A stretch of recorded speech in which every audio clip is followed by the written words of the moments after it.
Hello students, welcome back to my channel. मेरा नाम है वर्षा शर्मा और हम पढ़ रहे थे sexual reproduction in flowering plants, आपके क्लास 12th का चैप्टर नंबर 2, जिसमें हमने प्रीवियस लेक्चर में पढ़ा था different parts of the flower के बारे में कि एक फ्लावर में कौन कौन से पार्ट्स होते हैं। तो आइए उसे रिकॉल करते हैं।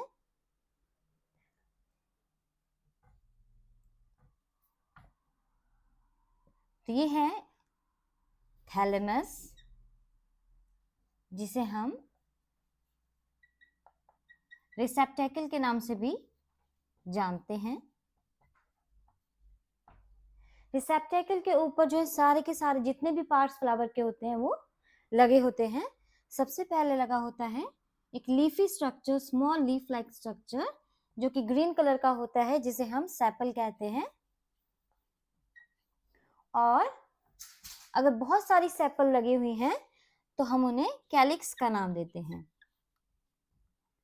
उसके बाद पेटल्स होते हैं एक फ्लावर में,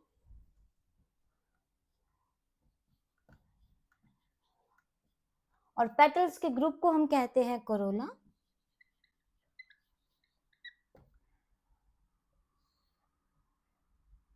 उसके बाद है स्टेमन, जो कि मेल पार्ट होता है प्लांट का।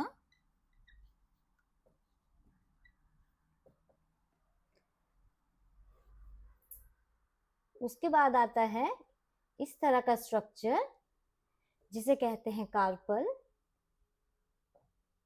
जो कि फीमेल पार्ट होता है प्लांट का। तो इतना हम अपने लास्ट लेक्चर में पढ़ चुके हैं।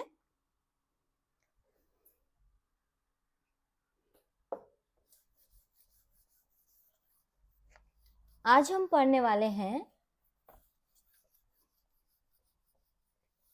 फ्लावर के वॉल्स के बारे में।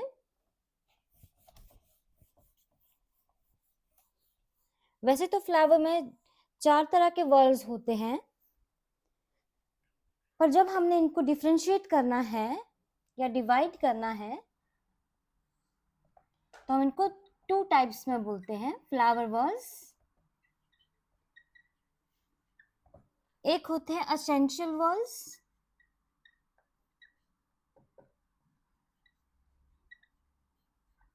और दूसरे होते हैं नॉन एसेंशियल वॉल्स।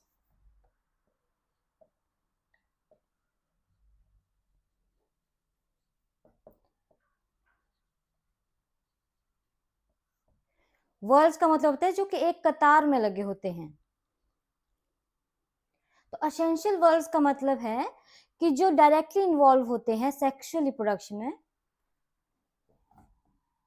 या फिर कह सकते हैं which takes part in sexual reproduction.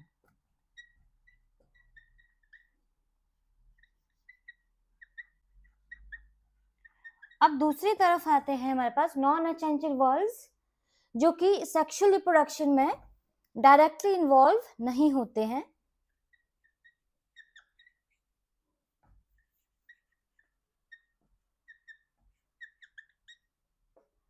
तो ये डायरेक्टली इन्वॉल्व नहीं होते हैं सेक्सुअल रिप्रोडक्शन में। अब इनके नाम जान लेते हैं। एसेंशियल वॉल्स जो होते हैं वो है हमारे पास कार्पल और स्टेमन, क्योंकि ये डायरेक्टली इन्वॉल्व होते हैं सेक्सुअल रिप्रोडक्शन में। और दूसरी तरफ नॉन एसेंशियल वॉल्स को हम बोलते हैं सेपल्स को एंड पेटल्स को। सेपल का काम क्या है? सेपल का काम है प्रोटेक्शन प्रोवाइड करना, और पेटल का काम है इंसेक्ट्स को अट्रैक्ट करना। अगर पेटल जो है इंसेक्ट्स को अट्रैक्ट ही नहीं करेंगे तो ये अपना काम नहीं कर पाएंगे, क्योंकि मेल और फीमेल गैमेट मूव नहीं कर सकते जब तक उनको कोई मूव नहीं करेगा। तो इंसेक्ट्स जो है यहाँ पे बहुत ही क्रूशियल रोल प्ले करते हैं, वो उनको अपने साथ उड़ा के लाते हैं। तो ये डायरेक्टली इन्वॉल्व नहीं होते हैं, बट ये पूरी पूरी सपोर्ट करते हैं कार्पल और स्टेमन को।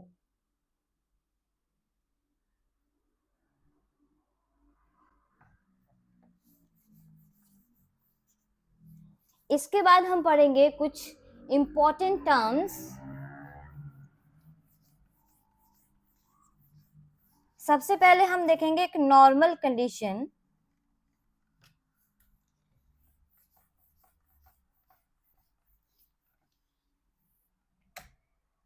एक नॉर्मल कंडीशन फ्लावर की क्या होती है? ये है थैलेमस या फिर रिसेप्टेकल इसको कह देते हैं, और ये है स्टेमन। अब स्टेमन जो है वो कहाँ लगा है? थैलेमस के ऊपर लगा हुआ है। तो ये है हमारे पास एक नॉर्मल कंडीशन। ये है फ्लावर की एक नॉर्मल कंडीशन, जब स्टेमन कहाँ पे लगा है? थैलेमस के ऊपर। पर हर एक फ्लावर में यही कंडीशन हो ये जरूरी नहीं है। कुछ फ्लावर्स में क्या होता है कि स्टेमन कहाँ लग जाता है? स्टेमन लग जाता है सेपल के ऊपर। ये है स्टेमन और ये कहाँ लग चुका है? ये लग चुका है सेपल के ऊपर। अब ये जो कंडीशन है ये नॉर्मल कंडीशन नहीं है। इस कंडीशन को कहा जाता है एपीसेप्लस कंडीशन। अब एपीसेप्लस कंडीशन क्यों कहा गया? क्योंकि स्टेमन कहाँ लग चुका है? स्टेमन लगा है सेपलस के ऊपर, सेपल्स के ऊपर। और दूसरी कंडीशन आती है यहाँ पे जब स्टेमन लग जाता है पेटल के ऊपर। अब ये है एक पेटल और स्टेमन कहाँ लगा है? एक पेटल के ऊपर। यह है पेटल और यह है स्टेमन। तो इस कंडीशन को क्या कहते हैं? इस कंडीशन को कहते हैं एपीपेटलस कंडीशन।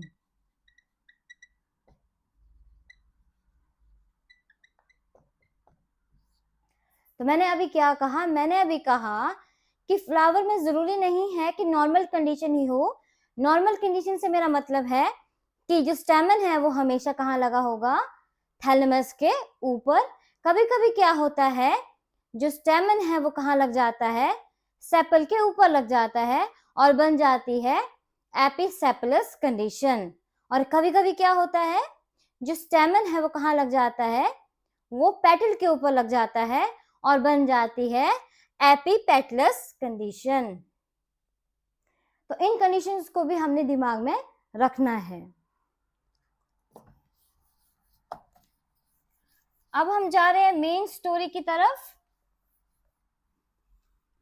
ये कुछ बेसिक चीजें थी आपके प्लांट्स के बारे में। अब देख लेते हैं अपनी मेन स्टोरी को कि आगे हमने क्या करना है, पढ़ना है। तो फिर से मैं एक एंथर बना रही हूं। स्टेमन, यह है एंथर, और ये है एक लंबी सी डंडी है जिसको हम बोलते हैं फिलामेंट। और ये जुड़ी किससे होती है? ये जुड़ी होती है थैलेमस से इन ए नॉर्मल कंडीशन। तो अभी हम नॉर्मल कंडीशन की ही बात कर रहे हैं। तो ये है एंथर और ये लंबी सी डंडी है फिलामेंट, ठीक है। और इस पूरे को हम क्या कहते हैं? स्टेमन। और दूसरी तरफ मैं बना रही हूं कार्पल। इस पार्ट को क्या कहा जाता है? इसको कहा जाता है स्टिग्मा। और ये वाला जो पोर्शन है ये बहुत ज्यादा चिपचिपा होता है, इसलिए इसको स्टिग्मा का नाम दिया गया है। उसके बाद देखो इसकी जो गर्दन है बहुत ही स्टाइलिश है, तो इसको नाम दिया गया है स्टाइल का। और ये जो पूरा फूला हुआ पार्ट दिखाई देता है इसको कहा जाता है ओवरी। तो ये सारी है ओवरी। अब ओवरी के पास इस तरह का स्ट्रक्चर होता है जिसको कहा जाता है प्लेसेंटा। प्लेसेंटा। और प्लेसेंटा के ऊपर लगा होता है ओव्यूल। ये है ओव्यूल। और ओव्यूल के अंदर क्या होता है? ओव्यूल के अंदर होता है फीमेल गैमेट, फीमेल गैमेट। और दूसरी तरफ एंथर के पास होता है मेल गैमेट, मेल गैमेट। तो एंथर बनाता है मेल गैमेट और ओव्यूल बनाता है फीमेल गैमेट। अब देखो मेल गैमेट कहाँ बन रहा है और फीमेल गैमेट कहाँ बन रहा है, अब इनको मिलना है, ठीक है। तो अब क्या होगा, मेल गैमेट्स पहले तो वो छोटा है, अभी उसको बड़ा होना है, अभी एंथर के अंदर वो सबसे पहले छोटा होता है, फिर वो मैच्योर होता है, ठीक है। जब मैच्योर होता है तब वो जाता है फीमेल गैमेट के पास, ठीक है। अब फीमेल गैमेट के पास जाने के लिए उसको कोई ना कोई मीडियम तो चाहिए, खुद से तो जा नहीं सकता है ना, कि खुद चला जाए, पैर है उसके, नहीं। तो उसको ले जाने के लिए डिफरेंट डिफरेंट मीडियम्स की जरूरत पड़ती है, जिन्हें हम चैप्टर में आगे पढ़ेंगे। तो फॉर एग्जाम्पल के जो है हम ले सकते हैं एयर, हवा के थ्रू जा सकता है ना, विंड आई और वो चला गया, फीमेल के पास पहुंच गया। या फिर कोई इंसेक्ट की हेल्प से, इंसेक्ट यहाँ पे बैठा है ना, और वो उसको अपने साथ उड़ा के यहाँ पे फीमेल गैमेट के पास ले गया। अब फीमेल गैमेट के पास मेल गैमेट यहाँ से आया, ऐसे ऐसे इधर इधर आया, और अब दोनों मिल चुके हैं, मेल गैमेट और फीमेल गैमेट मिल चुके हैं। अब क्या बनेगा, अब बनेगा जब मेल और फीमेल गैमेट मिलेंगे तो क्या बनाएंगे, जाइगोट। और जाइगोट के बाद क्या है, एम्ब्रियो बनेगा। क्या बनेगा, एम्ब्रियो बनेगा, और एम्ब्रियो के बाद वो सीड बन जाएगा। अब इसमें हम देखेंगे नेक्स्ट लेक्चर्स में कि जो मेल गैमेट है, एक मैच्योर मेल गैमेट है, वो कैसे बनता है, या आप पोलन ग्रेन भी हम उसको बोल देते हैं। एक pollen grain, mature pollen grain कैसे बनेगा यहाँ एंथर में, और एक फीमेल गैमेट जो है वो कैसे मैच्योर होगा ओव्यूल के अंदर, और कैसे जो है मेल गैमेट फीमेल गैमेट के पास जाता है, और कैसे जो है पूरा का पूरा सीड तैयार होगा।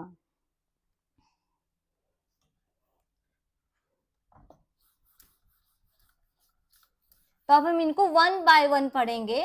सबसे पहले हम पढ़ेंगे स्टेमन को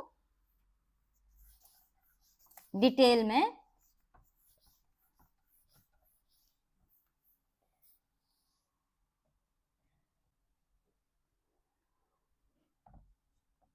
तो यह स्टेमन,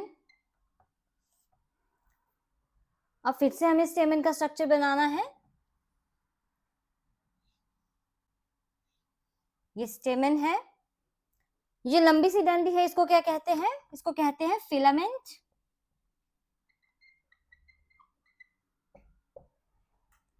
और ये जो इस तरह का स्ट्रक्चर है इसे कहते हैं एंथर।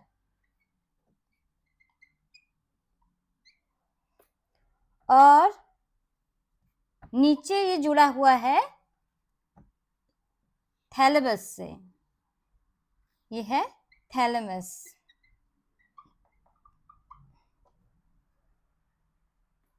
अब जहां से फिलामेंट थैलेमस से जुड़ा हुआ है, ध्यान से सुनिएगा, जहां से फिलामेंट थैलेमस से जुड़ा हुआ है उस पोर्शन को कहते हैं प्रॉक्सिमल, प्रॉक्सिमल एंड। और जहां से फिलामेंट एंथर से जुड़ा हुआ है उस पोर्शन को कहते हैं डिस्टल एंड। अब थोड़ा कॉम्प्लिकेट हो गया पर आसान है। कैसे, प्रॉक्सिमल से याद रखना है पास, ठीक है, पास से हम याद रखेंगे प्रॉक्सिमल, और दूर से हम याद रखेंगे डिस्टल। लिख भी सकते हैं आप याद करने के लिए, पर एग्जाम में मत लिखिएगा। डिस्टल का मतलब दूर है और प्रॉक्सिमल का मतलब है पास। तो जो थैलेमस और फिलामेंट के जो मिलने का पॉइंट है उसको कहा गया प्रॉक्सिमल एंड, और एंथर और फिलामेंट के मिलने का जो पॉइंट है उसको कहा गया डिस्टल एंड। जब ये पास था तो बन गया प्रॉक्सिमल एंड, जब ये दूर चला गया फिलामेंट तो बन गया डिस्टल एंड। उसके बाद बात करते हैं एंथर की। अब हम सिर्फ अकेले एंथर की बात करेंगे, तो एंथर को मैं थोड़ा और बड़ा बनाऊंगी इधर, तो ये है एंथर। अब एंथर के दो लोब्स होते हैं, एक फर्स्ट लोब ये है और ये है सेकंड लोब। ये है फर्स्ट लोब और ये सेकंड लोब।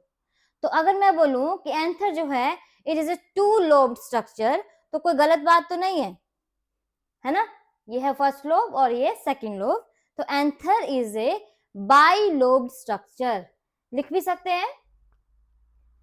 तो एंथर क्या है? एक बाई लोब्ड स्ट्रक्चर है। Anther is a by lobed structure. उसके बाद ध्यान दीजिएगा यहाँ पे, अब इसको हमने फिर से पार्टीशन कर दी इन लोब्स की। ये दोनों लोब्स थे, इनकी हमने दोबारा से क्या कर दी? पार्टीशन कर दी। और अब उस पार्टीशन को अलग नाम दिया। क्या नाम दे दिया हमने उसको? थीका। इसको भी थीका कह दिया, ये भी थीका और ये भी थीका। अब हमारे पास 4 थीका हो गए, ठीक है। तो लोब्स कितने हैं? 2 लोब्स हैं, तो एंथर क्या है? बाई लोब्ड स्ट्रक्चर है। पर हमने क्या किया? दोबारा से इसकी पार्टीशन कर दी बीच से और बन गए 4 थीका। अब नाम चेंज कर दिया हमने, सेम नाम तो नहीं रख सकते थे, तो हमने क्या नाम रख दिया इसका? हमने नाम रख दिया है थीका, ठीक है। पार्टीशन का नाम नहीं रखा है हमने थीका, हमने इन लोब्स, इन दोनों चीज, इन जहां पे हमने पार्टीशन की है उसका नाम रखा है। ये जो जगह है बीच में, इसका नाम हमने थीका रखा है, ना कि इस पार्टीशन का, ठीक है। तो अब हमने नेक्स्ट स्ट्रक्चर जो पढ़ना है, हमने पढ़ना है एंथर का। इसको हमने कट कर दिया तो हमें कैसा स्ट्रक्चर दिखाई देगा उसके बारे में पढ़ना है।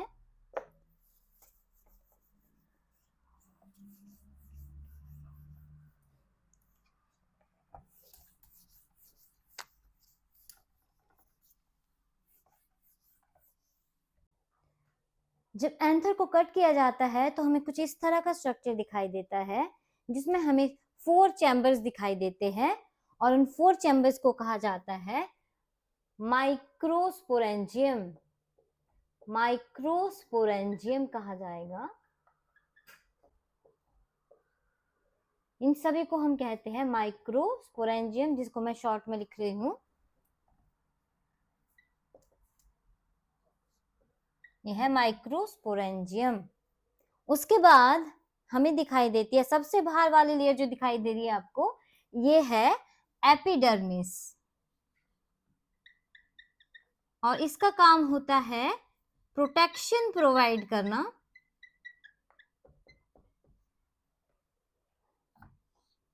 सबसे बाहर आती है एपिडर्मिस, और ये जो आपको चैम्बर्स दिखाई दे रहे हैं इनको कहते हैं माइक्रोस्पोरेंजियम। उसके बाद यहाँ पे एक ऐसी तरह की लेयर दिखाई देगी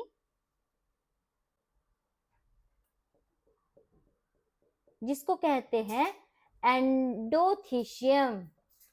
एंडोथीशियम, और ये जो है हाइग्रोस्कोपिक होती है नेचर में। हाइग्रोस्कोपिक का मतलब है कि ये अपने आप को श्रिंक करने की इसमें कैपेसिटी होती है। अब श्रिंक क्यों करेगी?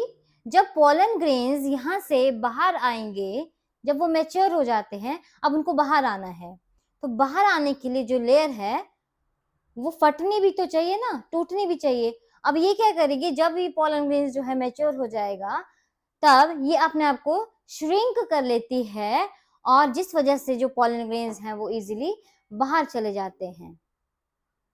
तो ये हाइग्रोस्कोपिक नेचर की होती है एंडोथीशियम। उसके बाद यहाँ बीच में नजर आती है middle layer. Middle layer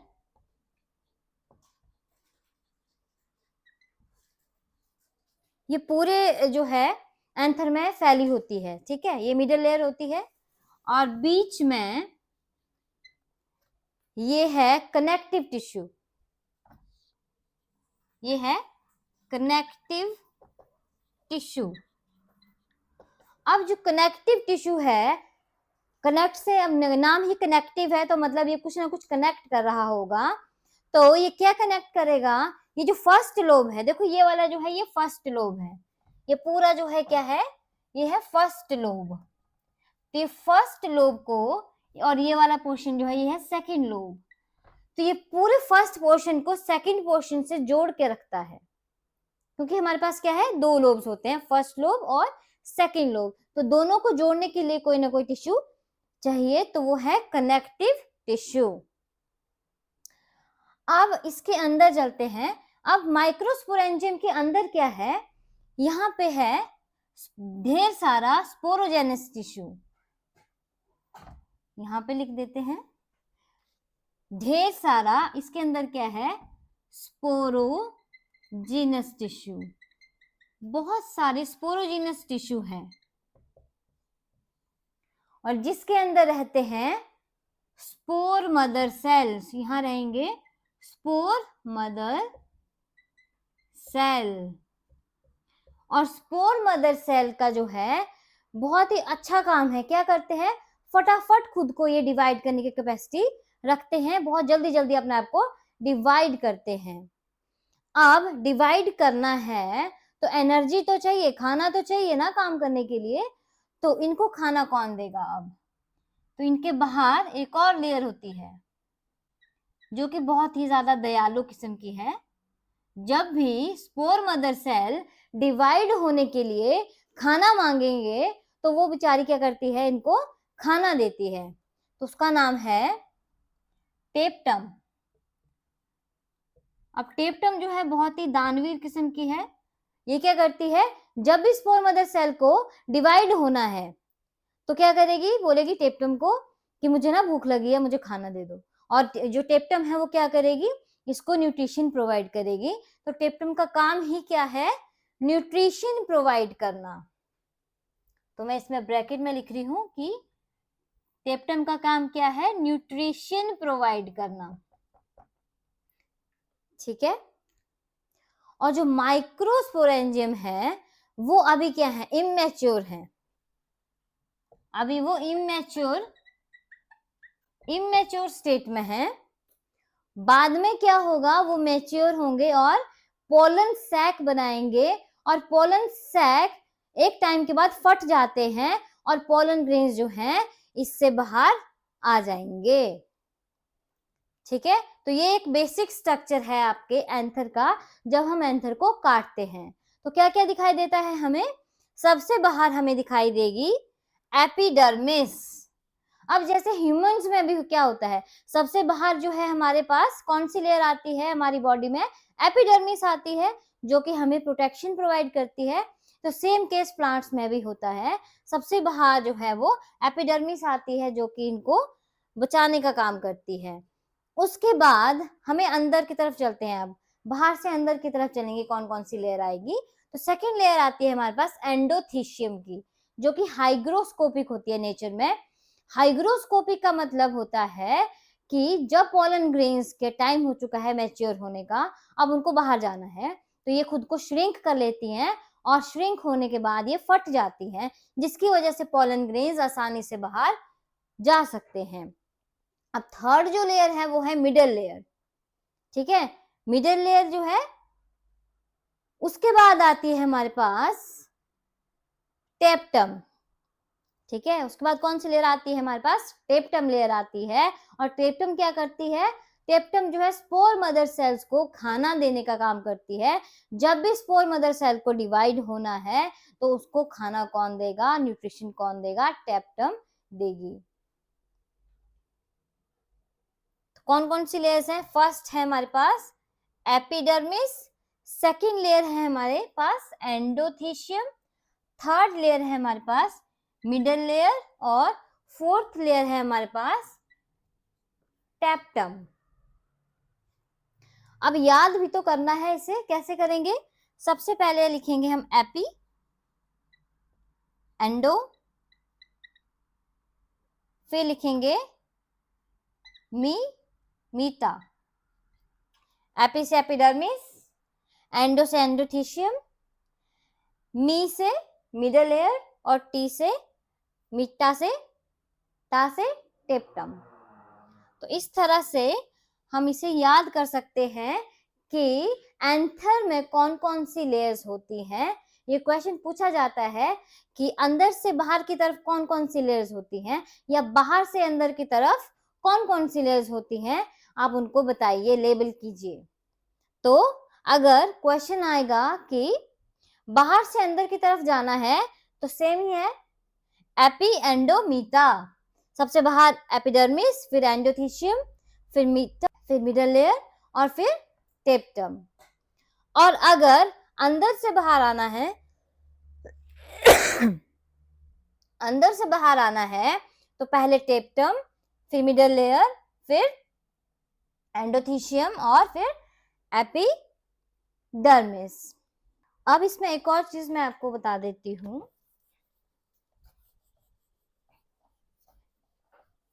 in 4 जो चैम्बर्स हैं, इन सभी में सेम ही स्ट्रक्चर है जो मैंने यहाँ पे आपको बताया है। जो माइक्रोस्पोरेंजियम है वो इमेच्योर स्ट्रक्चर है। अब जब ये मैच्योर होंगे तब एक स्ट्रक्चर बनाते हैं जिसको हम बोलते हैं पोलन सैक। अब इन्हें जब बाहर आना होता है तो उसको ये फाड़ देते हैं।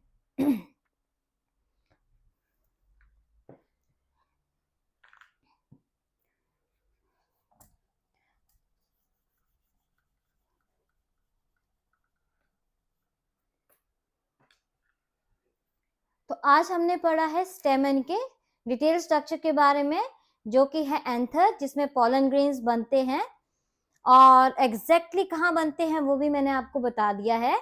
इसमें कौन कौन सी लेयर्स होती हैं और कौन कौन सी लेयर्स जो हैं वो क्या क्या काम करती हैं, वो भी हमने आज इस लेक्चर में पढ़ा है। अगर आपको मेरी वीडियो अच्छी लगी हो तो मेरे चैनल को सब्सक्राइब कीजिएगा, लाइक कीजिएगा, कमेंट कीजिएगा और शेयर कीजिएगा। Thank you so much.